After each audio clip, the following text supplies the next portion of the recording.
ನಮಸ್ಕಾರ ವೀಕ್ಷಕರೇ, ನಾನು ನಿಮ್ಮ ಮಂಜುನಾಥ್ ಅಡ್ವೊಕೇಟ್ ಮಾತಾಡ್ತಾ ಇರೋದು.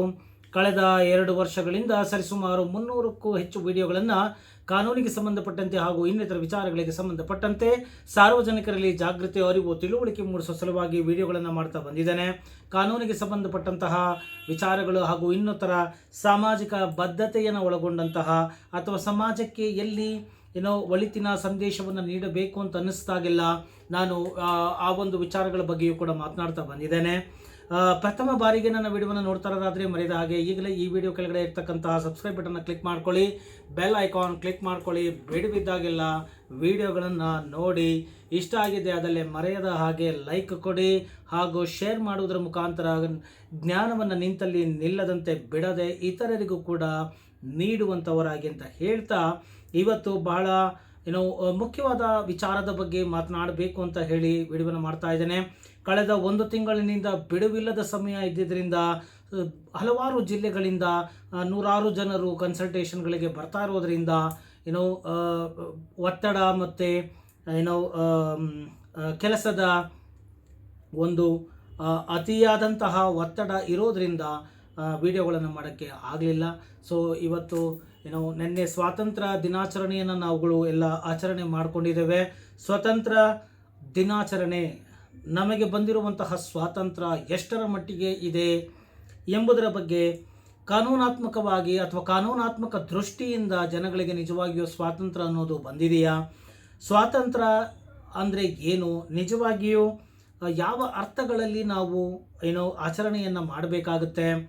ಮತ್ತು ಪ್ರತಿಯೊಂದು ಮನೆಗಳಲ್ಲಿಯೂ ಕೂಡ ಬಾವುಟಗಳನ್ನು ಹಾರಿಸಿ ಹರ್ ಘರ್ ತಿರಂಗ ಅಂತ ಹೇಳಿಬಿಟ್ಟು ಕರೆಯನ್ನು ಕೊಟ್ಟು ಎಲ್ಲ ಬಾವುಟ ಹಾರಿಸೋದ್ರಲ್ಲಿ ಬಹಳ ಬ್ಯುಸಿಯಾಗಿದ್ದರು. ಖಂಡಿತವಾಗಿಯೂ ನಮ್ಮ ರಾಷ್ಟ್ರಧ್ವಜದ ಮೇಲೆ ಗೌರವ ಇದೆ. ರಾಷ್ಟ್ರಧ್ವಜವನ್ನು ನಾವೆಲ್ಲರೂ ಕೂಡ ಮೊದಲಿನಿಂದಲೂ ಬಹಳ ಪ್ರೀತಿಯಿಂದ ಗೌರವದಿಂದ ಆಧರಿಸ್ತಾ ಬಂದಿದ್ದೇವೆ, ಗೌರವವನ್ನು ನೀಡ್ತಾ ಬಂದಿದ್ದೇವೆ. ಸೊ ಆ ರಾಷ್ಟ್ರಧ್ವಜಕ್ಕೆ ತನ್ನದೇ ಆದಂತಹ ಒಂದು ಮಹತ್ವ, ಒಂದು ಘನತೆ, ಒಂದು ಗೌರವ ಅನ್ನೋದು ಉಂಟು. ಅದನ್ನು ನಾವು ಆಚರಣೆ ಮಾಡ್ತೇವೆ, ಬಾವುಟವನ್ನು ಹಾರಿಸ್ತೇವೆ, ರಾಷ್ಟ್ರಧ್ವಜಕ್ಕೆ ನಮಿಸ್ತೇವೆ, ಇದರಲ್ಲಿ 2 ಸಂಶಯ ಇಲ್ಲ. ಆದರೆ ಕೇವಲ ಭಾವನಾತ್ಮಕ ವಿಚಾರಗಳನ್ನು ಇಟ್ಟುಕೊಂಡು ರಾಜಕೀಯ ದಾಳಗಳಾಗಿ ಬಳಕೆ ಮಾಡ್ಕೊಳ್ತಾ ಇರ್ತಕ್ಕಂತಹ ಆ ರೀತಿಯಾದಂತಹ ಒಂದು ಘಟನೆ ನಡೀತಾ ಇರುವುದರಿಂದ ನಾನು ನನ್ನದೇ ಆದಂಥ ಅಭಿಪ್ರಾಯವನ್ನು ಹಂಚ್ಕೋಬೇಕು ಅಂತ ಹೇಳಿ ವಿಡಿಯೋಗಳನ್ನು ಮಾಡಲಿಕ್ಕೆ ಬಯಸ್ತಾ ಇದ್ದೀನಿ. ವಿಡಿಯೋವನ್ನು ನೋಡಿ, ಸ್ವಾತಂತ್ರ್ಯ ಸ್ವಾತಂತ್ರ್ಯ ಸ್ವಾತಂತ್ರ್ಯ ಸ್ವಾತಂತ್ರ್ಯ ಅಂದರೆ ಏನು? ಮನುಷ್ಯ ಲಿಬರ್ಟಿ, ಎಲ್ಲಿ ಬೇಕಾದರೂ ಹೋಗ್ಬೋದು, ಬರ್ಬೋದು, ಮಾತನಾಡ್ಬೋದು, ಏನು ಬೇಕಾದ್ರೂ ಮಾತಾಡ್ಬೋದು. ಈ ರೀತಿಯಾಗಿ ಬಂಧನಕ್ಕೆ ಒಳಗಾಗದೇ ಇರುವಂಥದ್ದು. ಅಂದರೆ ಈ ನಿಜವಾದ ಸ್ವಾತಂತ್ರ್ಯವು ನಮಗೆ ಸಿಕ್ಕಿದೆಯಾ? ಮತ್ತು ಈ ಒಂದು ಸ್ವಾತಂತ್ರ್ಯ ಕೊಡ್ತಕ್ಕಂತಹ ಮುಖ್ಯವಾದಂತಹ ಘಟ್ಟ ಅಥವಾ ಸ್ಥಾನ ಯಾವುದಪ್ಪ ಅಂತ ಹೇಳಿದ್ರೆ ನ್ಯಾಯಸ್ಥಾನ, ಅಂದರೆ ನ್ಯಾಯಾಲಯಗಳು. ನ್ಯಾಯಾಲಯಗಳು ಮನುಷ್ಯನಿಗೆ ನಿಜವಾಗಿಯೂ ಬಂಧನಕ್ಕೆ ಒಳಗಾದಾಗ ಸ್ವಾತಂತ್ರ್ಯವನ್ನು ಕೊಡುವಂತಹ ದೇವಸ್ಥಾನಗಳಾಗಿದೆ. ಅಂದರೆ ಬಂಧನ ಆಗಿರಬಹುದು ಅಥವಾ ಇನ್ಯಾವುದೇ ರೀತಿಯಾದಂತಹ ಒಂದು ವ್ಯಾಜ್ಯಗಳಾಗಿರಬಹುದು. ಕೋರ್ಟಿಗೆ ಹೋದಾಗ ಆ ಕೋರ್ಟಿನಲ್ಲಿ ನ್ಯಾಯ ತೀರ್ಮಾನವು ಆದಾಗ ಮಾತ್ರ ಮನುಷ್ಯ ಸ್ವಾತಂತ್ರ್ಯತೆಯನ್ನು ಅನುಭವಿಸಲಿಕ್ಕೆ ಸಾಧ್ಯ. ಈ ಒಂದು ಸ್ವಾತಂತ್ರ್ಯ ರಕ್ಷಣೆಯನ್ನು ಮಾಡುವಲ್ಲಿ ಕಾರ್ಯಾಂಗ, ನ್ಯಾಯಾಂಗ ಹಾಗೂ ಶಾಸಕಾಂಗ ಬಹಳ ಮುಖ್ಯವಾದಂತಹ ಪಾತ್ರಗಳನ್ನು ವಹಿಸುತ್ತೆ. ಕಾರ್ಯಾಂಗ ಮತ್ತು ನ್ಯಾಯಾಂಗ, ಈ 2 ಅಂಗಗಳು ಏನಿದೆಯಲ್ಲ, ಇದು ಸ್ವಾತಂತ್ರ್ಯದ ಒಂದು ನಿರ್ಧಾರದಲ್ಲಿ ಬಹಳ ಪ್ರಮುಖ ಪಾತ್ರವನ್ನು ವಹಿಸುತ್ತೆ. ಯಾವುದೇ ಒಂದು ಸಮಸ್ಯೆ ಆದಾಗ ಮನುಷ್ಯ ಫಸ್ಟು ಪೊಲೀಸ್ ಸ್ಟೇಷನ್ಗಳಿಗೆ ಹೋಗ್ತಾನೆ. ಪೊಲೀಸ್ ಸ್ಟೇಷನ್ನಲ್ಲಿ ಕೇಸ್ಗಳನ್ನು ಬೇಕಾಬಿಟ್ಟು FIRಗಳನ್ನು ದಾಖಲು ಮಾಡಿಸ್ತಾರೆ. ಈ ರೀತಿಯಾಗೆಲ್ಲ ನಡ್ಕೊಳ್ತಾರೆ. ಮನುಷ್ಯನ ಸ್ವಾತಂತ್ರ್ಯವನ್ನು ಹತ್ತಿಕ್ಕುವಲ್ಲಿ ಪ್ರಯತ್ನವನ್ನು ಮಾಡ್ತಾರೆ. ಮತ್ತು ಸುಮ್ಮನೆ ಕೇಸುಗಳಾಗ್ತಾ ಇದ್ದಾವೆ, ವರ್ಷಾನುಗಟ್ಟಲೆ ನಡೀತಾ ಇದೆ. ಮನುಷ್ಯನಿಗೆ ಸ್ವಾತಂತ್ರ್ಯ ಎಲ್ಲಿದೆ? ಸ್ವತಂತ್ರ ಅಂತಂದರೆ ನೆಮ್ಮದಿ, ಶಾಂತಿ ಯಾದಂತಹ ಒಂದು ವಾತಾವರಣ, ಸುವ್ಯವಸ್ಥೆ, ನೀಡುವುದು ಏನು ಕರ್ತವ್ಯ ಆಗಿದೆ, ಸರ್ಕಾರದ ಕರ್ತವ್ಯ ಹಾಗೂ ಕಾರ್ಯಾಂಗ ನ್ಯಾಯಾಂಗದ ಜವಾಬ್ದಾರಿಯೂ ಕೂಡ ಆಗಿದೆ. ಈ ನಿಜವಾದ ಸ್ವಾತಂತ್ರ್ಯ ಮನುಷ್ಯನು ಅನುಭವಿಸ್ತಾ ಇದ್ದಾನ? ಖಂಡಿತ ಇಲ್ಲ. ಎಲ್ಲರಿಗೂ ಕೂಡ ಸ್ವಾತಂತ್ರ್ಯ ಇದೆಯಾ? ಖಂಡಿತ ಇಲ್ಲ. ಬಡವರಿಗೆ, ಬಲ್ಲಿದರಿಗೆ ಕಾನೂನು, ಶ್ರೀಮಂತರುಗಳಿಗೆ ಕಾನೂನು ಇಲ್ಲ ಎಂಬುವಂತಹ ಮಾತು ಸಮಾಜದಿಂದ ಆಗಾಗ ಬರ್ತಾ ಇರುತ್ತೆ. ಅದು ಎಷ್ಟೋ ಒಂದು ಘಟನೆಗಳಲ್ಲಿ ನಿಜ ಅಂತ ಕೂಡ ಅನಿಸಿದೆ. ಆದ್ದರಿಂದ ಈ ನಿಜವಾದ ಸ್ವಾತಂತ್ರ್ಯ ಬರಬೇಕು ಮನುಷ್ಯನಿಗೆ, ಆತನು ಅದನ್ನು ಅನುಭವಿಸಬೇಕು ಅಂತ ಹೇಳಿದರೆ ಪೊಲೀಸ್ ವ್ಯವಸ್ಥೆ, ನ್ಯಾಯಾಂಗ ವ್ಯವಸ್ಥೆಯಲ್ಲಿ ಬಹಳ ಬದಲಾವಣೆಗಳನ್ನು ತರಬೇಕಾಗತ್ತೆ. ಸಾಕಷ್ಟು ವಿಚಾರಗಳ ಬಗ್ಗೆ ಚರ್ಚೆ ಆಗಬೇಕಾಗಿದೆ, ವಿಮರ್ಶೆ ಆಗಬೇಕಾಗಿದೆ. ನಾಯಿಗಿನ ನಾಯಿ ಬಾಲನೇ ದೊಡ್ಡದು ಅಂದಂಗೆ ಪ್ರೊಸೀಜರ್ಗಳು ಜಾಸ್ತಿ ಮಾಡಿ ಇಟ್ಕೊಂಡಿದ್ದಾರೆ. ಒಂದು ಸಣ್ಣ ವಿಚಾರ, ಒಂದು ಕಟಕಟಗಳಲ್ಲಿ ಒಂದು ಗಂಟೆಯಲ್ಲಿ ಬಗೆಹರಿಸಬಹುದಾದಂತಹ ಸಮಸ್ಯೆಗಳಿಗೆ 1 ವರ್ಷ 2 ವರ್ಷ ಓಡಾಡುವಂತಹ ಪರಿಸ್ಥಿತಿ ಇವತ್ತು ಕೋರ್ಟುಗಳಲ್ಲಿ ಬಂದು ನಿಂತಿದೆ. ಮತ್ತು ಪ್ರೊಸೀಜರ್ಗಳು ಜಾಸ್ತಿ, ಆಫೀಸ್ ಅಬ್ಜೆಕ್ಷನ್ಗಳು ಜಾಸ್ತಿ. ಅದು ಏನು ತುಂಬ ಗುರುತರವಾದಂತಹ ವಿಚಾರಗಳಾಗಿರೋದಿಲ್ಲ, ಆದರೂ ಕೂಡ ಅಬ್ಜೆಕ್ಷನ್ಸ್ಗಳು. ಈ ರೀತಿಯಾಗಿ ಒಂದು ಕೋರ್ಟ್ ಮುಂದೆ, ಒಂದು ನ್ಯಾಯಾಧೀಶರ ಮುಂದೆ ಬರೋದಕ್ಕೇ 108 ಅಬ್ಜೆಕ್ಷನ್ಗಳು, ಅಡೆತಡೆಗಳನ್ನು ಮಾಡಿಕೊಂಡು ಬರಬೇಕಾಗಿದೆ. ಸಣ್ಣ ಪುಟ್ಟ ವಿಚಾರಗಳು ಅಬ್ಜೆಕ್ಷನ್ಗಳಾಗ್ತಾ ಇರುತ್ತೆ. ಈ ಡೆಕೋರೇಷನ್ ಮಾಡಲಿಕ್ಕೆ ಹೋಗಿ ವಾಸ್ತವನ, ಸತ್ಯನ ಮತ್ತು ಜನಗಳ ಒಂದು ನೋವಿನ ಕಾಳಜಿಗೆ ಬೇಗ ಸ್ಪಂದಿಸಬೇಕು ಎಂಬುವಂತಹ ಭಾವನೆ ಹೊರಟೋಗ್ತಾ ಇದೆ. ಇದೆಲ್ಲವೂ ಕೂಡ ನಾವು ಗಮನಿಸ್ತಾ ಇದ್ದೇವೆ. ಮತ್ತು ಯಾವುದೇ ಒಂದು ಸಮಸ್ಯೆ ಬಂದಾಗ ಮನುಷ್ಯನಿಗೆ 6 ತಿಂಗಳೊಳಗಡೆ ರಿಲೀಫ್ ಕೊಡಬೇಕು, ಅಟ್ಲೀಸ್ಟ್ 1 ವರ್ಷದಲ್ಲಿ ರಿಲೀಫ್ ಆಗಬೇಕು. ಇಂತಹ ಒಂದು ನ್ಯಾಯಾಂಗ ವ್ಯವಸ್ಥೆಯು ನಮ್ಮ ಸಮಾಜಕ್ಕೆ ಬೇಕಾಗಿದೆ. 75 ವರ್ಷಗಳು ಆಯಿತು ಸ್ವಾತಂತ್ರ್ಯ ಬಂದು. ಇಷ್ಟಾದ್ರೂ ಕೂಡ ನಮಗೆ ಇನ್ನೂ 10 ವರ್ಷ 15 ವರ್ಷಗಳು ನ್ಯಾಯಾಲಯದಲ್ಲಿ ಹೋರಾಟ ಮಾಡಬೇಕಾದಂಥ ಪರಿಸ್ಥಿತಿ ಬಂದಿದೆ. ಈ ರೀತಿಯಾಗಿ ಯಾರು ನ್ಯಾಯವನ್ನು ಪಡ್ಕೊಳ್ತಾರೆ? ವರ್ಷಾನುಗಟ್ಟಲೆ ಯಾರು ಓಡಾಟ ಮಾಡ್ತಾರೆ? ನ್ಯಾಯಾಂಗದ ವ್ಯವಸ್ಥೆಯು ಒಂದು ಪ್ರಜಾಪ್ರಭುತ್ವ ವ್ಯವಸ್ಥೆಯ ತಳಪಾಯ ಆಗಿದೆ ಮತ್ತು ಬುನಾದಿ ಆಗಿದೆ. ಇದರ ಮೇಜರ್ ಸರ್ಜರಿ ಆಗಬೇಕಾಗಿದೆ. ಜನಗಳಿಗೆ within short span of period the citizens need remedy from the judicial authorities. ಅದಾದಾಗ ಮಾತ್ರ ಈ ಒಂದು ಸ್ವಾತಂತ್ರ್ಯ ಎಂಬುವ ಒಂದು ಪದಕ್ಕೆ ಒಂದು ಅರ್ಥ ಸಿಗುತ್ತೆ ಅನ್ನೋದು ನನ್ನ ಭಾವನೆ ಆಗಿದೆ. ಮತ್ತು ಪೊಲೀಸ್ ಇಲಾಖೆಗಳಲ್ಲಿ ಬೇಕಾಬಿಟ್ಟು FIRಗಳನ್ನು ಮಾಡ್ತಾ ಇದ್ದಾರೆ. ಬುಕ್ ಇದೆ, ಪೆನ್ ಇದೆ, ಅಧಿಕಾರ ಇದೆ ಅಂತ ಹೇಳಿ ವಿಮರ್ಶೆ ಮಾಡ್ತಾ ಇಲ್ಲ, ಚರ್ಚೆ ಮಾಡ್ತಾ ಇಲ್ಲ. ಇನ್ಫ್ಯಾಕ್ಟ್ 1 ವಾರಗಳು ಚರ್ಚೆ ಮಾಡಿ, ವಿಮರ್ಶೆ ಮಾಡಿ ನಂತರ FIR ಮಾಡಬೇಕು. ಸುಖ ಸುಮ್ಮನೆ ಮಾಡಬಾರ್ದು, ಸ್ವಾತಂತ್ರ್ಯ ಹರಣವನ್ನು ಮಾಡಬಾರ್ದು, ವ್ಯಕ್ತಿಗಳ ಘನತೆ, ಗೌರವ, ಚಾರಿತ್ರ್ಯಗಳಿಗೆ ಮಸಿ ಬರುವ ರೀತಿಯಲ್ಲಿ ಮಾಡಬಾರ್ದು, ಮೊಕದ್ದಮೆಗಳನ್ನು ಸುಖ ಸುಮ್ಮನೆ ಹೂಡಬಾರ್ದು. ಆ ರೀತಿಯಾಗಿ ಏನಾದರೂ ಮಾಡಿದ್ದೇ ಆದಲ್ಲಿ ಅವರ ವಿರುದ್ಧ ಕ್ರಮವನ್ನು ತೆಗೆದುಕೊಳ್ಬೇಕು ಅಂತೇಳಿ ಸುಪ್ರೀಂ ಕೋರ್ಟ್ ಕೂಡ ಮತ್ತು ಮುಖ್ಯ ನ್ಯಾಯಾಧೀಶರು ಕೂಡ ಈ ಒಂದು ಕರೆಯನ್ನು, ಒಂದು ಸಂದೇಶವನ್ನು ಕೂಡ ಇತ್ತೀಚೆಗಷ್ಟೇ ನೀಡಿದ್ದಾರೆ. ಸೊ ನಾನು ಹೇಳೋದು ಇಷ್ಟೇ, ಪೊಲೀಸ್ ವ್ಯವಸ್ಥೆ ಆಗಲಿ, ನ್ಯಾಯಾಂಗ ವ್ಯವಸ್ಥೆ ಆಗಲಿ, ನ್ಯಾಯ ಅತಿ ಶೀಘ್ರದಲ್ಲಿ ನಡಿಬೇಕು ಮತ್ತು ಪ್ರತಿಯೊಂದು ಹಂತದಲ್ಲಿಯೂ ಕೂಡ ಸಿಗಬೇಕು. ಎಷ್ಟೋ ವಿಚಾರಗಳು ಠಾಣೆಗಳಲ್ಲಿ ಬಗೆಹರಿಸಬಹುದು, ಆದರೆ ಅದು ಬಗೆಹರಿಸುವ ರೀತಿ ಕಾನೂನಾತ್ಮಕವಾಗಿಲ್ಲದೆ ಫೋರ್ಸ್ ಮತ್ತು ಅಧಿಕಾರದ ಒಂದು ದರ್ಪ ಮತ್ತು ಪ್ರಭಾವವನ್ನು ಬಳಸಿ ಒತ್ತಾಯಪೂರ್ವಕವಾಗಿ ಸೆಟಲ್ಮೆಂಟ್ಗಳನ್ನು ಮಾಡುವುದರ ಮುಖಾಂತರ ಈ ಒಂದು ಇತ್ಯರ್ಥಗಳು ಆಗ್ತಾ ಇದೆ. ಅಮಾಯಕರು ಇದಕ್ಕೆ ಬಲಿಯಾಗ್ತಾ ಇದ್ದಾರೆ. ಇದೆಲ್ಲವೂ ಕೂಡ ನಿಲ್ಲಬೇಕು. ಮತ್ತು ಇದೇ ಸಂದರ್ಭದಲ್ಲಿ ಈ ಕಾನೂನಿನಲ್ಲಿ, ಈ ಸಮಾಜದಲ್ಲಿ ಕಾನೂನು ಸುವ್ಯವಸ್ಥೆ, ಶಾಂತಿ, ನೆಮ್ಮದಿ ಖಂಡಿತವಾಗಿಯೂ ಕೆಲವು ನುರಿತ ನಿಪುಣ ಪೊಲೀಸ್ ಅಧಿಕಾರಿಗಳಿಂದ ಆಗಿದೆ. ಅವ್ರಿಗೂ ಕೂಡ ನನ್ನ ಒಂದು ಟ್ರಿಬ್ಯೂಟ್ ಖಂಡಿತ ಇರುತ್ತೆ. ನುರಿತ ವಕೀಲರು ಹಾಗೂ ನ್ಯಾಯಾಧೀಶರುಗಳು ಇರೋದರಿಂದ ಶಾಂತಿ ವ್ಯವಸ್ಥೆ ಇಂದು ಕಾಪಾಡ್ತಾ ಇದೆ. ಅಂತಹ ನಿಪುಣ ದಕ್ಷ ನ್ಯಾಯಾಧೀಶರುಗಳಿಗೆ, ವಕೀಲರಿಗೂ ಕೂಡ ನನ್ನ ಟ್ರಿಬ್ಯೂಟು ಖಂಡಿತ ಇದೆ. ಆದರೆ ಅತಿ ಶೀಘ್ರದಲ್ಲಿ ನ್ಯಾಯ ಸಿಗಬೇಕು. 75 ವರ್ಷಗಳಾದರೂ ಕೂಡ ಸ್ವಾತಂತ್ರ್ಯ ಬಂದು ಇನ್ನೂ ಕೂಡ ಮನುಷ್ಯ ತನ್ನ ಒಂದು ನ್ಯಾಯವನ್ನು ಪಡ್ಕೊಳ್ಳೋದಕ್ಕೆ ವರ್ಷಾನುಗಟ್ಟಲೆ ಓಡಾಡಬೇಕಾಗಿದೆ ಅಂದರೆ ಏನರ್ಥ? ಕೆಲವೊಂದು ಸಣ್ಣ ಪುಟ್ಟ ವಿಚಾರಗಳು ಕೂಡ ಅದೇನು ನಾನು ಆಗಲೇ ಹೇಳ್ದಂಗೆ ಪ್ರೊಸೀಜರ್ ಬರೀ ಡೇಟ್ಗಳು ಕೊಡೋದು, ಸುಮ್ಮನೆ ಕೊಡೋದು. ಒಂದು ಕೋರ್ಟಲ್ಲಿ ಒಂದು ಸಣ್ಣ ಒಂದು ಹಿಯರಿಂಗ್ ಮಾಡೋದಕ್ಕೆ 15 ಡೇಟ್ ಕೊಡ್ತಾರೆ. ಇನ್ನೊಂದು ಕಡೆ ಎವಿಡೆನ್ಸ್ ಒಂದೇ ಡೇಟ್ ಕ್ಲೋಸ್ ಫೈನಲ್ ಅಂತ ಹಾಕೋದು, ತಿರುಗಿ ಅದಕ್ಕೆ ರೀಓಪನ್ನು, ರೀಕಾಲ್ ಅಪ್ಲಿಕೇಶನ್ನು, ತಿರುಗಿ ಮತ್ತೆ ಅದಕ್ಕೊಂದು ಅಬ್ಜೆಕ್ಷನು, ಇನ್ನೇನೇನೇನೋ ಮಾಡ್ತಾ ಇರ್ತಾರೆ. ಆದ್ದರಿಂದ ಈ ರೀತಿಯಾಗಿ ಸುಮ್ಮನೆ ಪ್ರೊಸೀಜರ್ಗಳನ್ನ ಮಾಡ್ಕೊಂಡು ಹೋಗಬಾರ್ದು. ಪಾರ್ಟಿಗಳು ಬಂದಾಗ ಕರೆದು ನೇರವಾಗಿ ಮಾತನಾಡಿ ಕಾನ್ಸೆಪ್ಟ್ ಇಷ್ಟಿದೆ, ಇದಿಷ್ಟಿದೆ, ಹಿಂಗೆ ಬಗೆಹರಿಸ್ಕೋಬೋದು, ಹಿಂಗೆ ನೋಡಿ ಅಂತ ಹೇಳಿ ಮಾಡಿ ಬಗೆಹರಿಸುವಂತಹ ಪ್ರಯತ್ನಗಳನ್ನು ಮಾಡಬೇಕಾಗಿದೆ. ಮತ್ತು ಧ್ವಜಾರೋಹಣವನ್ನು ಮಾಡಿ ಖಂಡಿತ ಮಾಡೋಣ, ತಪ್ಪಿಲ್ಲ. ಆ ಸಂದೇಶ ಕೊಟ್ಟಿರೋದು ತಪ್ಪಲ್ಲ, ಧ್ವಜಾರೋಹಣವನ್ನು ಮಾಡಿದ್ದು ತಪ್ಪಲ್ಲ, ಒಂದು ರಾಷ್ಟ್ರ ಹಬ್ಬ ಎಂಬುವ ರೀತಿಯಲ್ಲಿ ಆಚರಣೆ ಮಾಡಿದ್ದು ಕೂಡ ತಪ್ಪಲ್ಲ. ಆದರೆ ನಾವು ಕೇವಲ ಧ್ವಜಾರೋಹಣ ಮಾಡ್ತಾ ಇದ್ದೇವೆ, ಆದರೆ ನಮ್ಮ ಸರ್ಕಾರ ನಮ್ಮ ಒಂದು ಬೇಡಗಳನ್ನು ನೋಡ್ಕೊಳ್ತಾ ಇದೆಯಾ ಅನ್ನೋದ್ರ ಬಗ್ಗೆ ನಾವು ಚಿಂತನೆ ಮಾಡಬೇಕಾಗಿದೆ.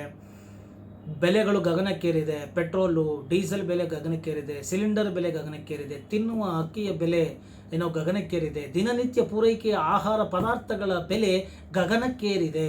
ಮತ್ತು ಸರ್ಕಾರ ಸ್ವಾಮ್ಯ ಇರತಕ್ಕಂತಹ ಎಷ್ಟೋ ಒಂದು ಸಂಸ್ಥೆಗಳು ಕಂಪನಿಗಳನ್ನು ಖಾಸಗೀಕರಣ ಮಾಡ್ತಾ ಇದ್ದಾರೆ, ಮಾರಾಟಗಳನ್ನು ಮಾಡ್ಕೊಳ್ತಾ ಇದ್ದಾರೆ.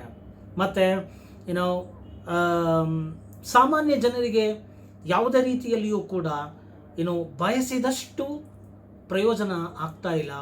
ಮತ್ತು ಪ್ರಜೆಗಳ ಜನಸಾಮಾನ್ಯರ ಸುಲಿಗೆ ಜಾಸ್ತಿ ಆಗ್ತಾ ಇದೆ ಸರ್ಕಾರದಿಂದ. ಕೇವಲ ದಂಡ ಪ್ರಯೋಗಗಳು ನಡೀತಾ ಇದೆ ನೋಡಿ.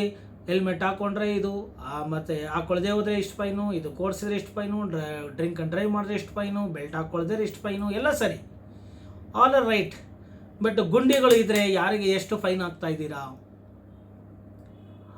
ನೀವು ನಿಜವಾಗಿಯೂ ಜನಗಳ ಕಾಳಜಿಯನ್ನು ಇಟ್ಟುಕೊಂಡು ಈ ಕಾನೂನುಗಳನ್ನು ಮಾಡಿದ್ದೇ ಆದರೆ ಯಾಕೆ ನೀವು ಒಂದು ಗುಂಡಿಗಳನ್ನು ಮುಚ್ತಾ ಇಲ್ಲ? ಬೇಜವಾಬ್ದಾರಿ ಯಾಕೆ ಪ್ರದರ್ಶನ ಆಗ್ತಾ ಇದೆ? ಯಾಕೆ ಕೆರೆಗಳ ಒತ್ತುವರಿ ಆಗ್ತಾ ಇದೆ? ಮಳೆ ಬಂದರೆ ರೋಡ್ಗಳೆಲ್ಲ ಯಾಕೆ ಕೆರೆಗಳಾಗ್ತಾ ಇದೆ? ಎಷ್ಟು ಲಕ್ಷಗಳು ಸ್ಯಾಂಕ್ಷನ್ ಆಗ್ತಾ ಇದೆ, ಕೋಟಿಗಳು ಸ್ಯಾಂಕ್ಷನ್ ಆಗ್ತಾ ಇದೆ. ಅದಕ್ಕೆಲ್ಲ ಲೆಕ್ಕಗಳೆಲ್ಲಿದೆ? ಬಿಡಿ, ಯಾಕೆ ಜನಸಾಮಾನ್ಯರು ಸಾಲಗಳನ್ನು ಮಾಡಿರ್ತಾರೆ, ಅವರು ಮನ್ನಾ ಆಗ್ತಾ ಇಲ್ಲ? ಅದೇ ಯಾಕೆ ಇತ್ತೀಚೆಗೆ ಬ್ಯಾಂಕ್ ಲೋನ್ ಆ್ಯಪ್ ಅಂತ ಹೇಳಿ ಕೇವಲ 2,000, 3,000, 5,000 ರೂಪಾಯಿಗಳು ತಗೊಂಡಿರ್ತಾರೆ. ಅವ್ರು ಇಷ್ಟ ಇಲ್ಲದೆ ಹೋದ್ರು ನೀವೇ ಕೊಟ್ಬಿಟ್ಟಿರ್ತಾರೆ. ಪರ್ಸನಲ್ ಇನ್ಫಾರ್ಮೇಷನ್ಗಳನ್ನ ಗ್ಯಾದರ್ ಮಾಡಿರ್ತಾರೆ. ಬರೀ 5,000 ರೂಪಾಯಿಗೆ ಅವರ ಮಾನ ಮರ್ಯಾದೆ ಎಲ್ಲ ಹರಾಜು ಹಾಕ್ತಾ ಇದ್ದಾರೆ ಈ ಠಕ್ಕ ಬ್ಯಾಂಕ್ ಲೋನ್ ಆ್ಯಪ್ಗಳು. ಅವರ ಕಾಂಟ್ಯಾಕ್ಟಲ್ಲಿ ಇರ್ತಕ್ಕಂಥ ಲಿಸ್ಟ್ನಲ್ಲಿ ಇರೋರಿಗೆ ಎಲ್ಲರಿಗೂ ಕಳಿಸ್ತಾ ಇದ್ದಾರೆ. ಈ ರೀತಿಯಾದಂಥ ಮಾನ ಹರಾಜು ನಡೀತಾ ಇದೆ. ಇದರ ಬಗ್ಗೆ ಏನು ಕ್ರಮ ತಗೊಂಡಿದ್ದಾರೆ? ಇವತ್ತೇನು ಬಂದಿತ್ತು, RBI ಕೆಲವು ಗೈಡ್ಲೈನ್ಸ್ಗಳನ್ನ ಕೊಟ್ಟಿದೆ ಅಂತ ಹೇಳಿ ಸಂತೋಷ. ಬಟ್ ಎಷ್ಟು ಸಾವಿರಾರು ಜನಗಳು ಸುಸೈಡ್ ಮಾಡ್ಕೊಂಡಿದ್ದಾರೋ ಗೊತ್ತಿಲ್ಲ. ಆ ರೀತಿಯಾದಂತಹ ಒಂದು ಪ್ರಕರಣಗಳು ಕೂಡ ನಡೆದಿದೆ. ಜನಸಾಮಾನ್ಯರು ಕರೋನಾ ಬಂದು ನರಳಿತಾ ಇದ್ದಾರೆ. ಜನಗಳ ಹತ್ರ ದುಡ್ಡಿಲ್ಲ. ಏನೋ ಒಂದು ಸೆಟ್ಲ್ಮೆಂಟು ಕೊಡಿ, ಒಂದು OTS ಕೊಡಿ ಅಂದರೆ ಬ್ಯಾಂಕುಗಳು ಕೇಳೋರ ಗತಿ ಇಲ್ಲ. ಬಡವರ ಮೇಲೆ ದೌರ್ಜನ್ಯ ಮಾಡ್ತಾರೆ. ಸರ್ಫೇಸ್ ಆ್ಯಕ್ಟ್ ಅಂತ ತೊಗೊಂಡು ಬಂದ್ಬಿಟ್ಟು ಪ್ರಾಪರ್ಟಿನ ಅಟ್ಯಾಚ್ ಮಾಡ್ಕೋತೀನಿ, ಬೀದಿಗೆ ಹಾಕ್ತೀನಿ ಅಂತ ಹೇಳಿ ಎದುರಿಸ್ತಾರೆ. ಆದರೆ ಸರಿಸುಮಾರು 11 ಲಕ್ಷ ಕೋಟಿಯಷ್ಟು ವೇ ಆಫ್ ಆಗಿದೆ, NPAದು ಸಾಲ ಮನ್ನಾ ಆಗಿದೆ ಅಂತ ಹೇಳಿ ಕೇಳ್ಪಟ್ಟಿದ್ದೇನೆ. ಯಾರದು ಮನ್ನಾ ಆಗಿದೆ ಅಂತ ಹೇಳಿ ಸರ್ಕಾರ ಬಿಡುಗಡೆ ಮಾಡಲಿ? ಬಡವರದು ಅಥವಾ ಯಾರ್ದು? ಶ್ರೀಮಂತರದ, ಉಳ್ಳವರದ, ಬಂಡವಾಳಶಾಹಿಗಳದ? ಏನಿದೆಯಲ್ಲ, ಏನು ಡೀಲ್ಗಳ, ಇಂಟರ್ನಲ್ ಡೀಲ್ಸ್ಗಳ, ಇವೆಲ್ಲ ಏನು ನಡೀತಾ ಇದೆ? ಇದ್ರ ಬಗ್ಗೆ ಎಲ್ಲ ಪ್ರಶ್ನೆಯನ್ನು ಮಾಡಬೇಕು. ಸ್ವತಂತ್ರ ಬಾವುಟವನ್ನು ಆರಿಸ್ತೇವೆ, ಕರೆಕ್ಟು. ಆದರೆ ಬಾವುಟ ಆರಿಸುವ ಅಲ್ಲಿ ತೋರಿಸುವಂತಹ ಒಂದು ದೇಶಭಕ್ತಿ ಜನಸಾಮಾನ್ಯರಿಗೆ, ಬಡವರಿಗೆ, ರೈತರಿಗೆ ಮತ್ತು ಇನ್ನುಳಿದ ಎಲ್ಲ ವರ್ಗದವರಿಗೂ ಕೂಡ ನಿಮ್ಮ ಸರ್ಕಾರ ಏನು ಮಾಡಿದೆ, ಏನು ಅನುಕೂಲ ಮಾಡಿದೆ, ಏನು ಪ್ರಯೋಜನವನ್ನು ಮಾಡಿದೆ ಎಂಬುವುದನ್ನು ತಿಳಿಸಿಕೊಟ್ಟು ಇಂತಿಂಥ ವಿಚಾರಗಳನ್ನು ನಾವು ಮಾಡಿದ್ದೇವೆ, ಸಾಧನೆಯನ್ನು ಮಾಡಿದ್ದೇವೆ, ಅದಕ್ಕಾಗಿ ನೀವು ಬಾವುಟ ಆರಿಸಿ ಅಂತ ಹೇಳಿ. ವಿರೋಧ ಪಕ್ಷದವರು ಅವ್ರ ಜೊತೆಗೆ ಇವರು ಸೇರ್ಕೊಂಡು ನಾನು ದೇಶಭಕ್ತಿ ಅಂತ ಬಾವುಟ ಆರಿಸೋದ್ರಲ್ಲಿ ಕಾಂಪಿಟೇಷನ್ಗಳನ್ನ ಮಾಡ್ತಾ ಇದ್ದಾರೆ ಹೊರತು, ವಿರೋಧ ಪಕ್ಷದವರು ಈ ಬಾವುಟ ಆರಿಸಿದ್ದು ಸಂತೋಷ.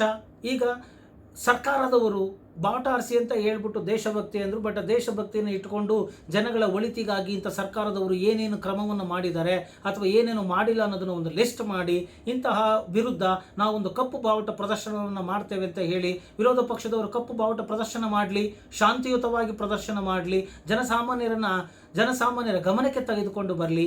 ಯಾವ ಯಾವ ಕೆಲಸಗಳನ್ನು ಸಾಧನೆಯನ್ನು ಮಾಡಬೇಕಾಗಿತ್ತು, ಯಾವ ಸಾಧನೆಯನ್ನು ಸರ್ಕಾರದವರು ಮಾಡಿಲ್ಲ, ಇದರಿಂದ ಏನು ನಷ್ಟ ಉಂಟಾಗಿದೆ, ಇದು ಕೇವಲ ಭಾವನಾತ್ಮಕ ವಿಚಾರಗಳನ್ನು ದಾಳವಾಗಿ ಬಳಸಿಕೊಂಡು ಜನರನ್ನು ಮೋಸ ಮಾಡುವಂತಹ ತಂತ್ರವನ್ನಾಗಿ ಬಳಕೆ ಮಾಡ್ಕೋಬಾರ್ದು ಅಂತ ಹೇಳಿ ಒಂದು ಕಪ್ಪು ಬಾವುಟದ ಒಂದು ಪ್ರದರ್ಶನವನ್ನು ಮಾಡಲಿ. ಆ ಕಪ್ಪು ಬಾವುಟವನ್ನು ಹಾರಿಸಿ ಜನರಿಗೆ ರೆಮಿಡಿಯನ್ನು ಕೊಡಿ. ಇವತ್ತು ನೋಡಿ, ಮುಂದುವರೆದ ದೇಶಗಳಲ್ಲಿ 100 ರೂಪಾಯಿ ದುಡಿದ್ರೆ 30 ರೂಪಾಯಿ 40 ರೂಪಾಯಿ ಡೈರೆಕ್ಟ್ ಟ್ಯಾಕ್ಸ್ ತಗೋತಾರೆ. ಮಿಕ್ಕಿದ್ದು ಅವರಿಗೆ ಎಜುಕೇಷನ್ ಫ್ರೀಯಾಗಿ ಕೊಡ್ತಾರೆ, ಮತ್ತು ರೋಡು ಎಲ್ಲ ಫೆಸಿಲಿಟೀಸ್ಗಳನ್ನ ಕೊಡ್ತಾರೆ, ಹೆಲ್ತ್ ಫ್ರೀಯಾಗಿ ಕೊಡ್ತಾರೆ. ಈ ರೀತಿಯಾಗೆಲ್ಲ ಇರುತ್ತೆ.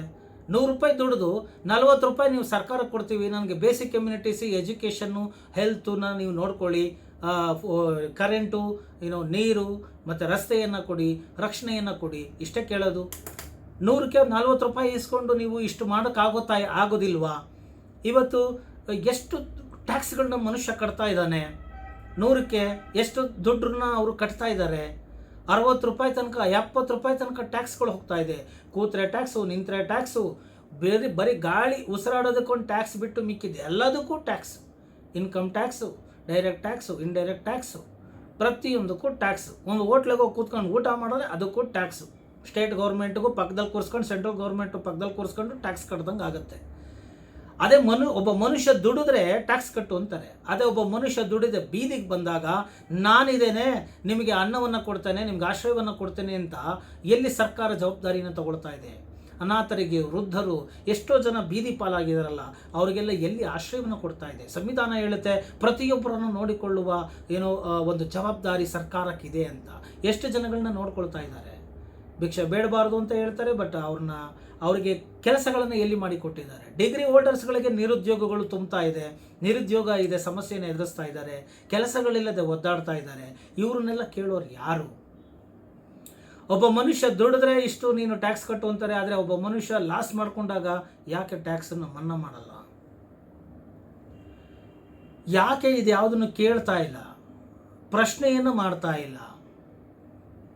ಇದೆಲ್ಲವನ್ನು ಮಾಡದೆ ಕೇವಲ ಪ್ರತಿಷ್ಠಿತ ವಿಚಾರಗಳನ್ನು ತೆಗೆದುಕೊಂಡು ಬಗೆಹರಿಸಿಬಿಟ್ಟು ಅಥವಾ ಭಾವನಾತ್ಮಕ ವಿಚಾರಗಳನ್ನು ಮುಂದಿಟ್ಟುಕೊಂಡು ಸಮಾಜವನ್ನು ಅಥವಾ ಸಮಾಜದಲ್ಲಿರ್ತಕ್ಕಂತಹ ಸಾಮಾನ್ಯ ಜನರ ಮಂಕು ಬಳಸುವ ಅಥವಾ ಕಣ್ಣಿಗೆ ಮಣ್ಣೆರಚುವ ತಂತ್ರಗಳು ಸಲ್ಲದು. ಪ್ರಾಮಾಣಿಕವಾದಂತಹ ರೈಡ್ಗಳು ಎಲ್ಲ ಆಗ್ತಾ ಇದ್ದಾವೆ ಜನಗಳಿಗೆ.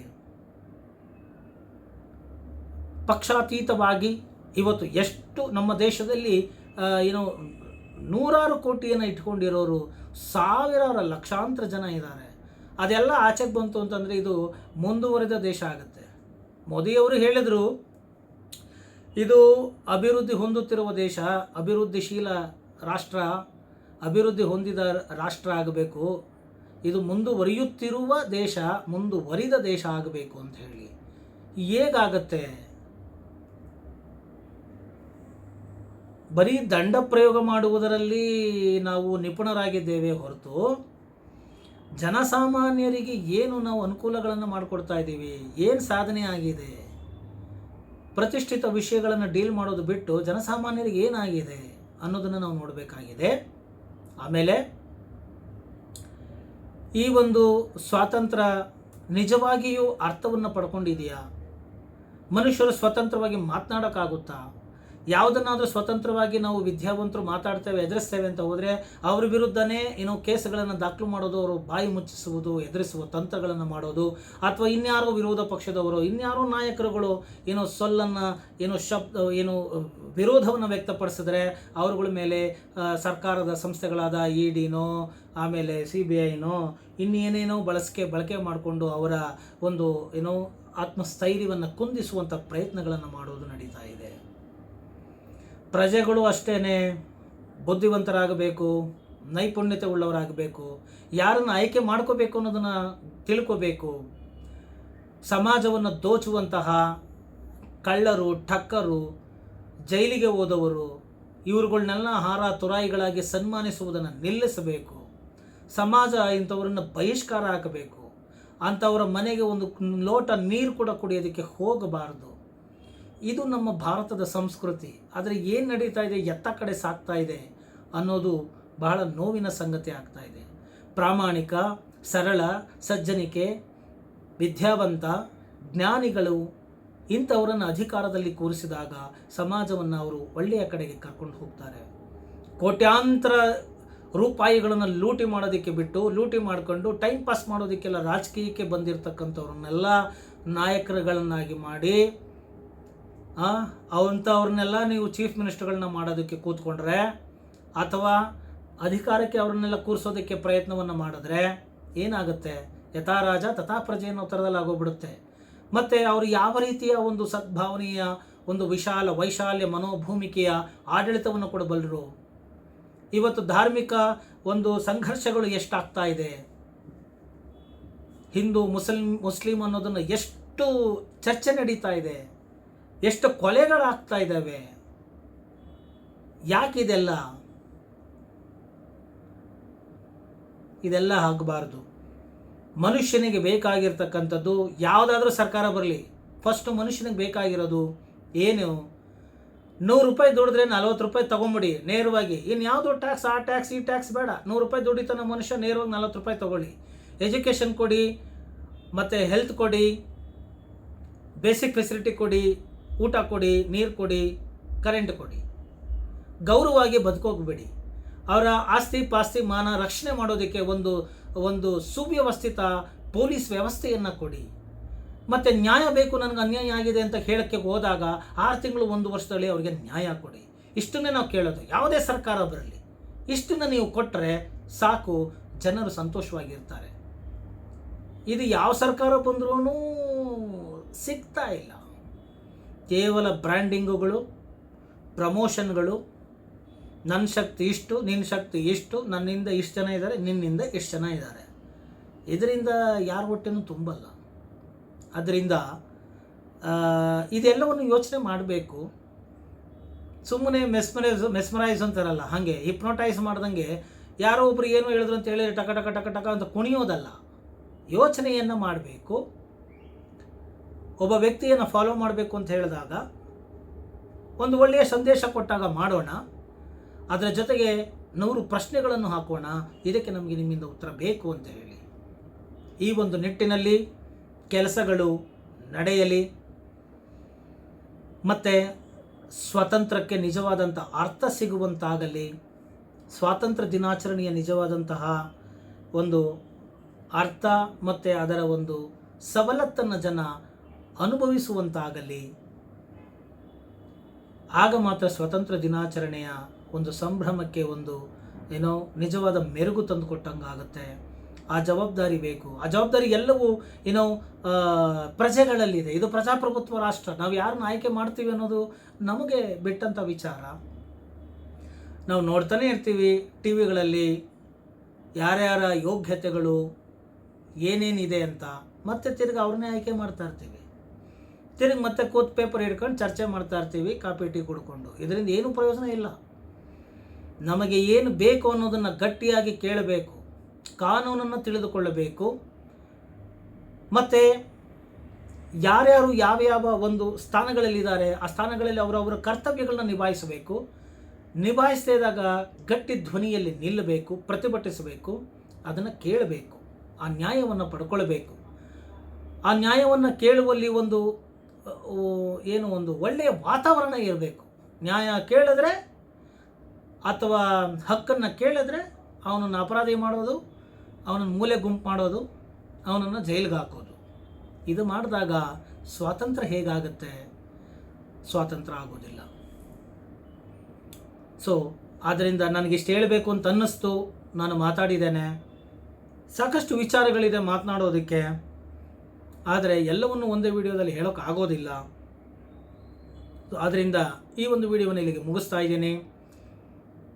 ಭಾರತ ದೇಶದ 75ನೇ ವರ್ಷದ ಸ್ವತಂತ್ರ ದಿನಾಚರಣೆಯ ಒಂದು ರಾಷ್ಟ್ರೀಯ ಹಬ್ಬದಲ್ಲಿ ಎಲ್ಲರೂ ಸಂತೋಷವಾಗಿದ್ದಾರೆ. ಆ ಸ್ವತಂತ್ರ ದಿನಾಚರಣೆಯ ಹಬ್ಬದ ಶುಭಾಶಯಗಳನ್ನು ಎಲ್ಲರಿಗೂ ಕೂಡ ನಾನು ತಿಳಿಸ್ತಾ ಇದ್ದೇನೆ. ನಿಜವಾದ ಸ್ವಾತಂತ್ರ್ಯ ಸಿಗೋದು ಮನುಷ್ಯನಿಗೆ ಜ್ಞಾನ ಇದ್ದಾಗ, ನಾಲೆಡ್ಜ್ ಇದ್ದಾಗ. ಆ ನಾಲೆಡ್ಜು ಎಲ್ಲ ಬಂಧನಗಳನ್ನು ಕೂಡ ಬಿಡಿಸಬಲ್ಲದು. ಆದ್ದರಿಂದ ಜ್ಞಾನಿಗಳಾಗಿ ಅದರಲ್ಲಿಯೂ ಕೂಡ ಕಾನೂನನ್ನು ತಿಳಿದುಕೊಳ್ಳಿ. ಕಾನೂನಿನ ಚಾನಲನ್ನು ಪ್ರತಿಯೊಬ್ಬರಿಗೂ ತಲುಪಿಸಿ. ಇದು ನಿಮ್ಮ ಜವಾಬ್ದಾರಿ. ಬಾವುಟ ಆರಿಸೋದ್ರಿಂದ ಮನುಷ್ಯ ಸ್ವಾತಂತ್ರ್ಯ ಸಿಗೋದಿಲ್ಲ. ಕಾನೂನು ತಿಳಿಯುವುದರಿಂದ ಮನುಷ್ಯ ಸ್ವಾತಂತ್ರ್ಯಕ್ಕೆ ಹತ್ತಿರ ಆಗ್ತಾನೆ ಎಂಬುವಂತಹ ಸಂದೇಶವನ್ನು ಹೇಳ್ತಾ ನಾನು ಈ ವಿಡಿಯೋವನ್ನು ಇಲ್ಲಿಗೆ ಮುಗಿಸ್ತಾ ಇದ್ದೀನಿ. ಜೈ ಹಿಂದ್, ಜೈ ಕರ್ನಾಟಕ ಮಾತೆ.